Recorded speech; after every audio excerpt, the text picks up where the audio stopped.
નમસ્કાર, અંશુસકૂકબુકમાં તમારું હાર્દિક સ્વાગત છે. આજે બે અલગ પ્રકારની ફરાળી ખીરની રેસીપી જોઈશું.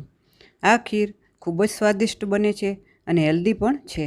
જન્માષ્ટમીના ઉપવાસ માટે આ ફરાળી ખીર બનાવી શકાય અને ફરાળ ન હોય તો પણ ડેઝર્ટ તરીકે બનાવવાની ઈચ્છા થાય તેવી આ ખીર છે. ખૂબ જ સ્વાદિષ્ટ બને છે. તો ચાલો શરૂઆત કરીએ. રેસીપી પસંદ આવે તો ચેનલ સબસ્ક્રાઈબ કરજો, વિડીયો લાઈક અને વધારે શેર કરજો અને બાજુમાં આવેલા બેલ આઇકોનને ટચ કરજો જેથી મારા આવનારા વિડીયોનું નોટિફિકેશન મળી જાય. તો પહેલાં આપણે ગાજરની ખીરની રેસીપી જોઈશું. ગાજરનો હલવો તો આપણે ત્યાં બનતો જ હોય છે, પણ ખીર જો ન બનાવી હોય તો એકવાર આ વિડીયો જોઈને જરૂર ટ્રાય કરજો. તો એના માટે મેં 1 લીટર ફૂલ ક્રીમવાળું દૂધ લીધું છે અને દૂધને ગરમ કરેલું છે.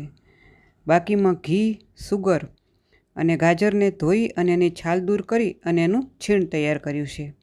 1 બાઉલ છે અને બીજું છે મિલ્ક મસાલા પાવડર. તો એનો વિડીયો મેં અપલોડ કરેલો છે. અને બાકીમાં ડ્રાયફ્રૂટ્સમાં પિસ્તા, કાજુ અને બદામ એના ટુકડા કરેલા છે. મિલ્ક મસાલામાં ઘણા ડ્રાયફ્રૂટ્સ અને મસાલા છે, તો એનો ટેસ્ટ ખીરમાં ખૂબ સરસ આવશે. અને ઘી આટલું નહીં જોઈએ, આપણે ખૂબ જ ઓછું ઘી વાપરવાનું છે. પહેલાં આપણે 1 ટેબલ સ્પૂન ઘી ઉમેરીશું અને આ ડ્રાયફ્રૂટ્સને આપણે શેકી લઈશું. તો કાજુ, બદામ, પિસ્તા કડાઈમાં ઉમેરી અને પછી આપણે ગેસની ફ્લેમ ધીમી કરવાની છે અને 1 મિનિટ માટે આપણે એને શેકી લઈશું. બસ, વધારે નથી શેકવાના. થોડોક કલર બદલાય એટલે આપણે એને તરત લઈ લઈશું. તો સતત ચલાવતા રહીશું એટલે એક સરખું ડ્રાયફ્રૂટ્સ શેકાઈ જાય. તો બસ, હવે શેકાઈ ગયા છે તો આપણે એને ટ્રાન્સફર કરી લઈશું અને એ જ કડાઈમાં આપણે 2 ટેબલ સ્પૂન ઘી ઉમેરીશું અને એમાં પછી આપણે ગાજરનું છીણ ઉમેરી દઈશું. ગેસની ફ્લેમ આપણે થોડી ધીમી જ રાખીશું અને આપણે હવે છીણને શેકવાનું છે. ઘીમાં થોડીક વાર માટે 4 થી 5 મિનિટ માટે આપણે શેકી લઈશું, જેથી એમાં રહેલો પાણીનો ભાગ દૂર થઈ જાય અને છીણ પણ ખૂબ જ સ્વાદિષ્ટ બની જાય. અને પછી જ્યારે દૂધ ઉમેરીએ ત્યારે એમાં દૂધ આપણું પાતળું ના પડી જાય. તો થોડુંક આપણે એને 4-5 મિનિટ શેકી લઈશું, પછી જ આપણે દૂધ ઉમેરવાનું છે. તમે એમનેમ પણ બનાવી શકો છો, પણ આવી રીતે ખીર બનાવીએ તો ખૂબ જ ટેસ્ટી ખીર બને છે. તો હવે મેં 4-5 મિનિટ શેકી લીધું છે અને હવે દૂધ ઉમેરીએ. તો દૂધને ઉમેરતા જશું અને મિક્સ કરતા જઈશું. પછી એને સરસ રીતે મિક્સ કરી અને ગેસની ફ્લેમ થોડી મીડિયમ કરી દઈશું અને એને ચલાવતા રહીશું. આપણે ગાજરના છીણને પકાવવાનું છે. એકદમ સોફ્ટ બની જાય અને દૂધ પણ ઘટ બની જાય ત્યાં સુધી આપણે એને થવા દેવાનું છે. તો ચારે બાજુ જે ચોટે, કારણ કે દૂધ આપણું ફૂલ ક્રીમવાળું છે, તો એને ચારે બાજુથી મિક્સ કરતા જવાનું અને સતત ચલાવતા જવાનું છે. અને ગાજરને આપણે ઘીમાં શેક્યું છે એટલે કલર પણ તમે જોઈ શકો છો. ગાયનું ઘી આપણે લીધું છે તો કલર પણ એનો સહેજ યલો કલર દેખાય છે. તો સતત આપણે એને ચલાવતા જઈશું. તો હવે 2 ટેબલ સ્પૂન સુગર ઉમેરીશું. તો 2 ટેબલ સ્પૂન સુગર લીધી છે. ગાજરની મીઠાશ હોય એટલે સુગર થોડી ઓછી જોઈએ. તમારે ખીરની મીઠાશ કેવી જોઈએ છે તમારે એ પ્રમાણે સુગર ઉમેરવી. તો સુગર મિક્સ કરી અને આપણે ચલાવતા જઈશું. જ્યાં સુધી ગાજરનું છીણ સોફ્ટ ન થાય ત્યાં સુધી આપણે દૂધને થવા દેવાનું છે. તો હવે આપણે મિલ્ક મસાલા પાવડર ઉમેરીશું અને એમાં મેં ઘણા ડ્રાયફ્રૂટ્સ ઉમેરેલા છે અને એનો વિડીયો પણ મેં અપલોડ કરેલો છે. તમે મારી ચેનલ પર જોઈ શકો છો. દૂધનો મસાલો ઉમેરીને બનતું દૂધ પણ ખૂબ જ હેલ્ધી અને ટેસ્ટી બને છે. અને હવે આપણે શેકેલા ડ્રાયફ્રૂટ્સ ઉમેરી દઈશું અને સરસ રીતે મિક્સ કરી અને 1 મિનિટ આપણે થવા દઈશું. ગેસની ધીમી ફ્લેમ રાખીશું. તો આપણી ખીર તૈયાર છે. ખીર તમે જોઈ શકો છો. દેખાય છે ને જોરદાર, અને ખાવામાં પણ એટલી જ મજેદાર ખીર બની છે. અને પછી બદામ પિસ્તાથી ગાર્નિશ કરીશું. આ ખીર ખૂબ જ મજેદાર બને છે. તમે એકવાર જરૂર ટ્રાય કરજો અને આપણને એમનેમ પણ બનાવવાની ઈચ્છા થઈ જાય એવી ખીર બને છે. હવે બીજી ખીર છે આપણી કેળાની ખીર. તો કેળા તો આપણે રોજ જોતા જ લેતા જ હોઈએ છીએ, પણ એની ખીર ક્યારેક બનાવીએ તો એનો ટેસ્ટ ખૂબ જ મજેદાર હોય છે. અને એમાં જોઈશે સુગર, પછી એલચી પાવડર, જાયફળ પાવડર, થોડી ચારોળી, અને કાજુ 5 નંગ, બદામ 5 નંગ અને 8-10 પિસ્તા. તો આપણે કાજુ બદામ પિસ્તાનો પાવડર બનાવવાનો છે. તો એક મિક્સર જારમાં કાજુ, પછી બદામ અને પિસ્તા ઉમેરી દઈશું. વધારે નથી, 5-5 નંગ અને 7-8 પિસ્તા છે. અને પછી આપણે એનો પાવડર બનાવી લઈશું. થોડો દાણેદાર રહે એવો પાવડર બનાવી લઈશું. તો પાવડરને આપણે બાઉલમાં લઈ લીધો છે. હવે એને આપણે સાઈડ પર રાખીએ અને ગેસ ઓન કરી અને આપણે કડાઈમાં દૂધ ઉમેરી દઈએ. દૂધ અહીંયા 700 ml છે અને એને પણ મેં ગરમ કરેલું છે અને દૂધ ફૂલ ક્રીમવાળું છે. ખીરમાં હંમેશા ફૂલ ક્રીમવાળું જ દૂધ લેવાનું હોય છે, કારણ કે તો જ ખીર આપણી ક્રીમી બને.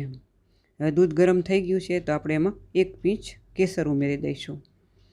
ગરમ દૂધ થાય પછી ઉમેરીએ એટલે એનો એકદમ કલર આવી જાય. અને મિક્સ કરી અને આપણે દૂધને ઉકાળવાનું છે. હવે આપણે જે પાવડર બનાવેલો છે કાજુ બદામ પિસ્તાનો તે ઉમેરી દઈએ.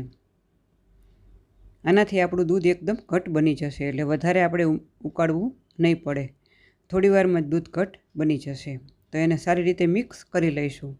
કોઈ ગાંગડા રહી જાય તો એને સરસ રીતે દૂધમાં મિક્સ કરી લઈશું, જેથી કાજુ બદામ પિસ્તા સરસ રીતે દૂધમાં ભળી જાય. હવે આપણે એમાં સુગર ઉમેરી દઈશું 2 ટેબલ સ્પૂન.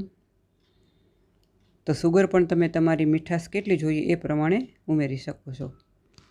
તો હવે આપણે એને ચારે બાજુથી મિક્સ કરી અને ચલાવતા જઈશું. અને દૂધનો કલર પણ સરસ આવી ગયો છે કેસરના લીધે, અને ઘટ પણ બનતું જાય છે. તો જો આપણે થોડીક વાર રાખીશું. આપણે વધારે ઘાટું દૂધ નથી કરવાનું, બસ આપણે 2-3 મિનિટ જ થવા દઈશું. અહીંયા આપણી કેળા અંદર મેશ કરીને ઉમેરવાના છે, એટલે આપણે અત્યારે થોડું ઘટ કરવાનું છે. હવે એલચી પાવડર 1 ટીસ્પૂન અને જાયફળ પાવડર 1/2 ટીસ્પૂન અને બધું મિક્સ કરી લઈશું. પછી ચારોળી 1 ટીસ્પૂન અને એમાં સારી રીતે મિક્સ કરી અને બસ દૂધ આપણું ખીર માટેનું તૈયાર છે.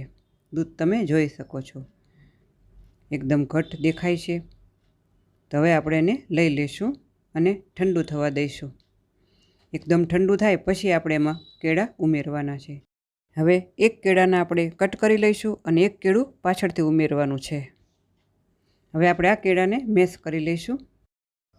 ખરેખર કેળાની ખીર ખૂબ જ ટેસ્ટી બને છે. તો એકવાર જરૂર ટ્રાય કરજો અને કોમેન્ટ કરજો. તો આપણે દૂધ ઉકાળી અને ઠંડુ થાય પછી એમાં મિક્સ કરીશું, એટલે આપણી ખીર વધારે ઘટ બની જશે. આપણે દૂધને ઉકાળેલું તો છે જ, તો એકદમ સરસ રીતે એને આપણે મેશ કરી લેવાનું. અને પછી દૂધ પણ ઠંડુ થઈ ગયું છે તો આપણે આમાં ઉમેરી દઈશું. દૂધ તમે જોઈ શકો છો ઠંડુ થયા પછી વધારે ઘટ દેખાય છે. અને હવે એમાં આપણે સરસ રીતે મિક્સ કરી લઈશું. તો એકદમ આપણી બાસુંદી જેવી ખીર બની ગઈ છે કેળાની. હવે આપણે ઉપર એમાં એક કેળું બાકી રાખ્યું છે એના કટ કરી અને ઉપર જ આપણે એમાં મિક્સ કરીશું અને થોડું ગાર્નિશ માટે રાખીશું. તો આવી રીતે કેળાના ટુકડા વચ્ચે ખીરમાં સારા લાગે છે. અને પછી આપણે ઉપર ચારોળી અને બદામ પિસ્તાથી ગાર્નિશ કરીશું અને ઉપર પણ આપણે થોડા કેળાના ટુકડા રાખી દઈએ. અને પછી ડ્રાય ફ્રૂટ્સથી ગાર્નિશ કરી દઈશું, ચારોળી અને બદામ પિસ્તા. તો આ ખીર પણ ઝટપટ બની જાય છે અને ખૂબ જ હેલ્ધી છે અને ટેસ્ટમાં પણ બેસ્ટ છે. તમે જ્યારે બનાવશો ત્યારે ખ્યાલ આવશે કે આ બંને ખીર ખૂબ જ મજેદાર બને છે. આપણને ફરાળ ન હોય તો પણ બનાવવાની ઈચ્છા થાય તેવી આ ખીર છે. અને ખીર તમે જોઈ શકો છો. રેસીપી પસંદ આવી હોય તો ચેનલ જરૂર સબસ્ક્રાઈબ કરજો. વિડીયો ભૂલ્યા વિના લાઈક કરજો. ફરી મળીશું એક નવી જ રેસીપીમાં. Thank you for watching. Video જરૂર લાઈક કરજો.